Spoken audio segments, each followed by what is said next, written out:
इस वीडियो में आप जो भी सुनेंगे उसे मैंने श्री गोपीनाथ कविराज जी के पुस्तकों से लिया है और उनके पुस्तकों के लिंक डिस्क्रिप्शन में दिए गए हैं। मैंने उन पे जीवनी भी बनाई है, तो प्लेलिस्ट में या वीडियो में आप जाके चेक कर सकते हैं। मैं डिस्क्रिप्शन में भी लिंक डाल दूंगा।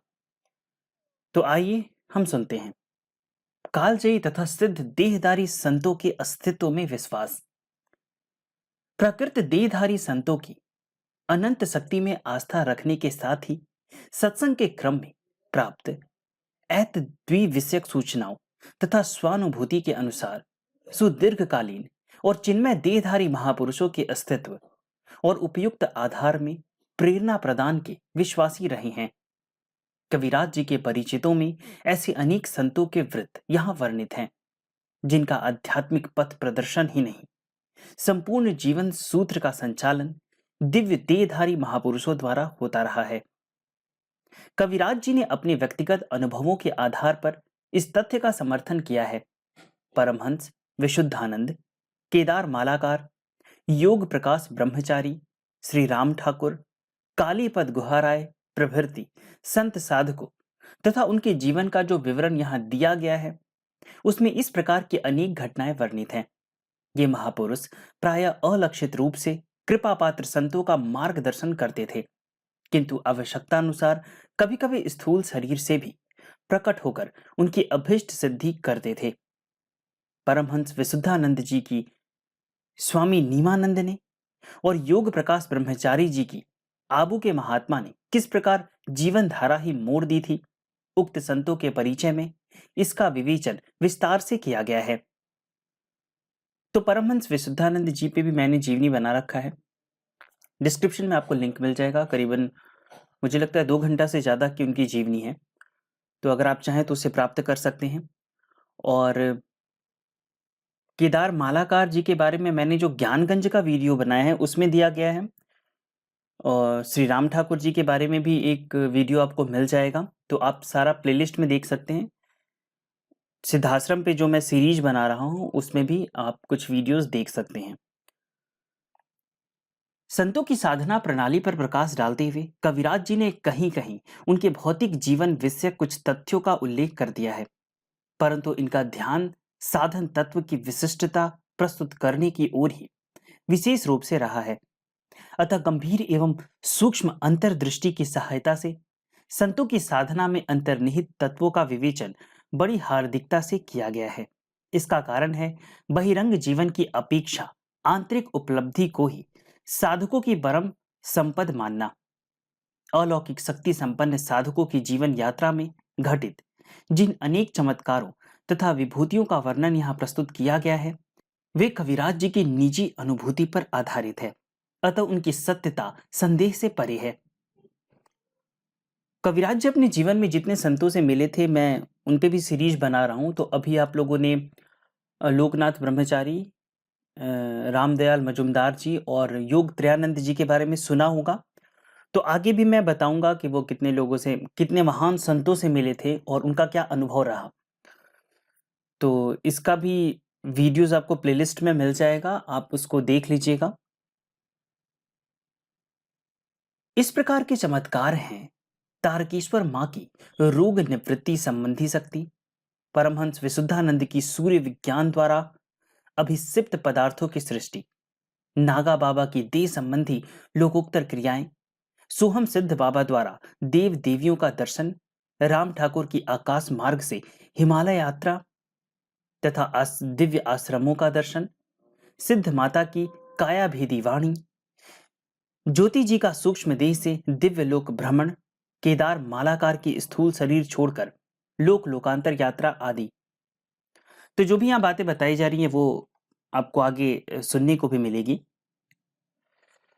मतलब मैं जो सीरीज बना रहा हूँ संतों की ना, पार्ट बाय पार्ट ही मैं बना रहा हूँ कि वो जितने संतों से मिले थे, तो उसमें ये सब सारी बातें मैं आपको आगे जाके बताऊंगा।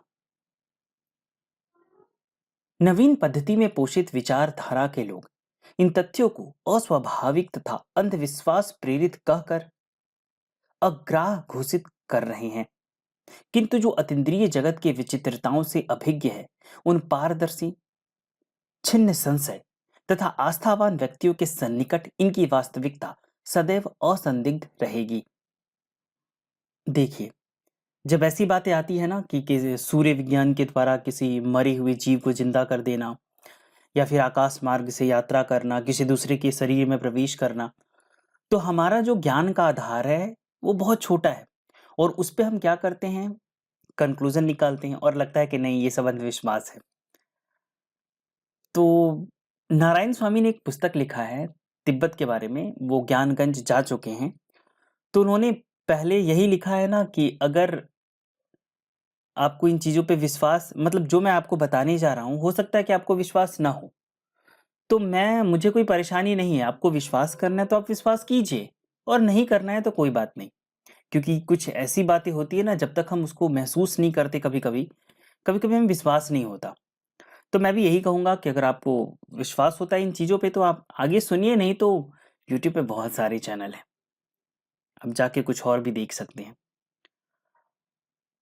और आप लोगों से निवेदन करूँगा कि अगर आपको वीडियो पसंद आता है तो प्लीज़ लाइक ज़रूर कर दीजिएगा। स्टार्टिंग में जब आप सुनते हैं तो लाइक कर दीजिए, नहीं तो मैं समझता हूँ कि आप भगवान की भावना में इतना ज़्यादा बह जाते हैं, इतना ज़्यादा खो जाते हैं कि आपको होश नहीं रहता है। और जो भी मैं वीडियो बना रहा हूँ ना संतों की, आप उसे पूरा सुनिए। 1 बार, 2 बार, 3 बार, तभी आपको कुछ बातें उसमें से समझ आएँगी।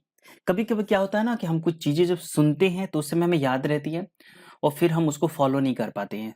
लेकिन 2, 3, 4 बार अगर आप सुनिएगा तो वो चीज़ें आपके अवचेतन मन में चली जाएँगी, और ना चाहते हुए भी ना वो चीज़ें आपसे हो जाएँगी, मतलब वो अच्छे कार्य आपसे हो जाएँगे। तो मैं यही आपसे निवेदन करूँगा कि 1, 2, 3, 4 बार, जितना बार आप सुनना चाहते हैं सुन सकते हैं। तो ठीक है, आइए हम आगे सुनते हैं। कविराज जी की जीवन व्यापी सत्संगचर्या के ये संस्मरण उनके चरणों में बैठकर श्रुति परंपरा अनुसार लिपिबद्ध किए गए हैं। महात्माओं के संपर्क और तत्व ज्ञान की चर्चा इस प्रसंग में की गई है।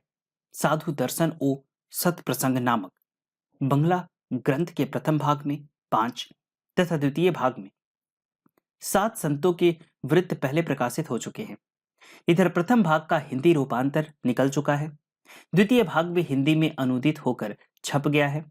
उक्त ग्रंथों में दिए गए 12 के अतिरिक्त 3 और संत वृत्त पहले लेख के रूप में काशी से प्रकाशित उत्तरा तथा दयाल प्रसंग और कलकत्ता के हिमाद्री नामक बंगला पत्रिका में निकले थे।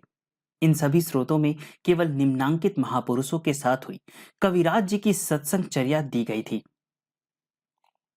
महात्मा जेती जी, तत्संगी महात्मा, सोहम सिद्ध बाबा, राम ठाकुर, एक अद्भुत बालक, श्री नागा बाबा, श्यामदास बाबा जी, किशोरी भगवान, योग त्रियानंद जी, पागल साधु, सीता रामदास बाबा जी, कालीनाथ बाबा, वृद्ध महाशय, सिद्ध माता और रामदयाल मजुमदार। इनके अतिरिक्त निम्नलिखित संतों के संबंध में प्रकाशित स्वतंत्र ग्रंथों में भी कविराज जी ने अपने विचार व्यक्त किए हैं।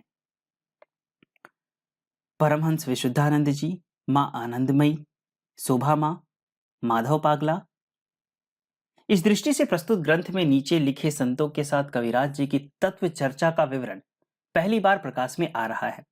तो जो भी मैं पुस्तक से ये पढ़ रहा हूँ ना, वो डिस्क्रिप्शन में मैं लिंक दे दूंगा, आप जाके उसे प्राप्त कर सकते हैं। तो देखिए, अभी आप लोगों ने गोपीनाथ कविराज जी जिन संतों से मिले थे उस सीरीज में आप लोगों ने अभी सुना होगा लोकनाथ ब्रह्मचारी जी के बारे में, योग त्रियानंद जी के बारे में और रामदयाल मजुमदार जी के बारे में। तो आगे बहुत ऐसे संत हैं जैसे हरिहर बाबा, फिर अंधा मास्टर, टूडी पार का बाबा, फिर उसके बाद तत्संगी महात्मा, पालधी महाशय, देवनाथपुरा की भैरवी। तो ये सब जितने भी संत हैं, जितने संतों से वो मिले थे, उन्होंने सब कुछ लिपिबद्ध किया है। तो वो सब कुछ मैं आपको बताऊंगा। यह एक आश्चर्य की बात है कि आचार्य चरण को अपने छात्र जीवन के आरंभिक काल यानी 1902 ईस्वी से लेकर आज तक के साक्षात्कृत महात्माओं से प्राप्त तत्व ज्ञान विषयक तथ्य पूर्णतया स्मरण है। ये विवरण सत्संग क्षणों में इनके मानस पटल पर अंकित बिंबों की यथार्थ प्रतिकीर्ति है। किस महात्मा से ये कब और कहां मिले, क्या प्रश्न किए और उस महापुरुष ने उनका समाधान किन शब्दों में किया, उनकी साधना प्रणाली की क्या विशेषताएं थी, वह अध्यात्म साधना के किस सोपान तक पहुंचे हुए हैं, उनकी शिक्षा के विलक्षणताएं क्या थी आदि का निरूपण श्रीमुख से सुनते हुए ऐसा लगता है जैसे 65 वर्षों के इस दीर्घ अंतराल में काल प्रवाह इनकी स्मरण शक्ति का स्पर्श किए बिना ही अलक्षित रूप से सरक गया हो। प्रस्तुत सत्संगचर्या के क्रम में संतों की साधना पद्धति तथा तत्व ज्ञान विषयक बहुत सी सामग्री गोपनीय तथा अनावश्यक कहकर प्रकाश में आने से रोक ली गई है। कुछ ऐसी सामग्री जिसमें संतों की वृत्ति के साथ इनकी अपनी आध्यात्मिक उपलब्धियों की चर्चा आ गई थी, अंतिम प्रूफ की स्थिति में निरस्त कर दी गई है। मेरे विचार में इसका कारण कदाचित अपेक्षित संस्कार के अभाव में सामान्य पाठकों द्वारा उसका अन्यथा अर्थ लगाने की आशंका रही है। भवरोगग्रस्त जीवों के लिए कविराज जी की यह व्यवस्था निसंदेह कल्याणकारी होगी।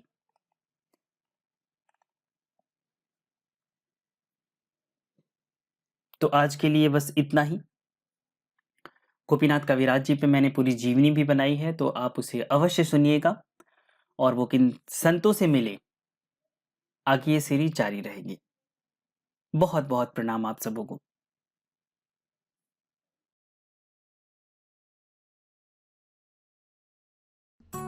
अगर आप हमें सहयोग देना चाहते हैं तो चैनल के ज्वाइन बटन पे क्लिक करके आप हमें सहयोग दे सकते हैं, या मैंने डिस्क्रिप्शन में भी लिंक दिया है, आप वहां से भी सहयोग कर सकते हैं। इस चैनल को अपना सहयोग और प्यार देने के लिए बहुत बहुत धन्यवाद।